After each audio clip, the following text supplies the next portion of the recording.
Kule kwangu, nataka msikize sana Waluhya. Kule kwangu Kajiado, mkutano ulikuwa huko ni mkutano wa strategy. Haukukuwa mkutano wa pombe, mkutano wa kupanga mikakati ya Waluhya. Na haukukuwa mkutano wa mambo mengine. Na kila mara mkinisikiza huwa naambia nyinyi Musalia tulimteua mwaka wa 2016. Kitu tunataka tu kumfanyia kidogo ni panel beating na achukue line. Na asichelewe. Na wakati ni sasa. Pia nataka nimshukuru Secretary General Okoth Atwoli. A very powerful man. Mtu mzuri. Sina shida na yeye. Tukicheza kwa side moja, mpira utaingia haraka.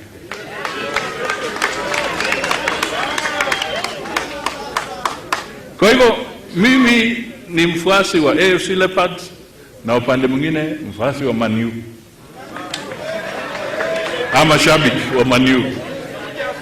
Lakini kwa slogan, hakuna slogan ambayo inashinda ya Liverpool.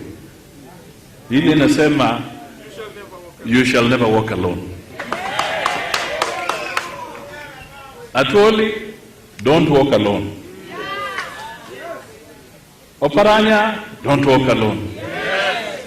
Church of God, don't walk alone. Western Kenya, don't walk alone. Kenyans, don't walk alone.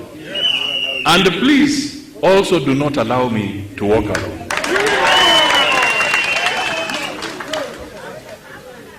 That is the message. Ndugu na dada, ile serikali itakuja, ni lazima waweke resuscitation, kufufua uchumi mbele. Tusipofanya hivyo tutakuwa na shida. Hapa kanisani na kule kwengine katika taifa letu, kuna vijana wengi ambao hawana kazi, hawana kibarua. Hawezi nunulia bibi yake nguo. Hawezi weka chakula kwa meza. Anatembea bila heshima. Kwa sababu kama haujiwezi, na siku hizi tunasikia mwanaume, wanasema mwanaume ni wallet, sio effort. Lakini tunataka tubadilishe mwanaume awe effort, sio wallet.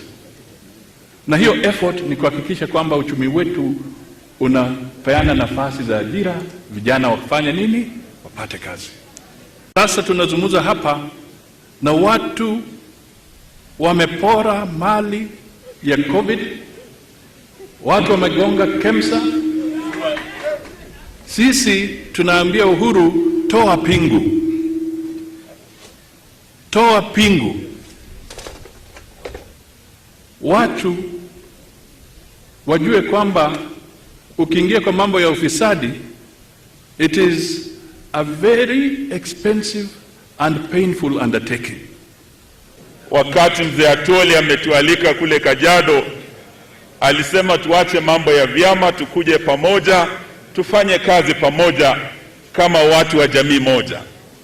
Na Archbishop alisema baada ya Atwoli kutualika kule Kajiado, yeye mwenyewe akipata nafuu, akirudi hapa nyumbani, alikuwa ametoa mwaliko kwetu tuje hapa sote na tuweze kusemezana, haswa kwa mambo ya umoja, mambo ya maendeleo na mambo ya amani.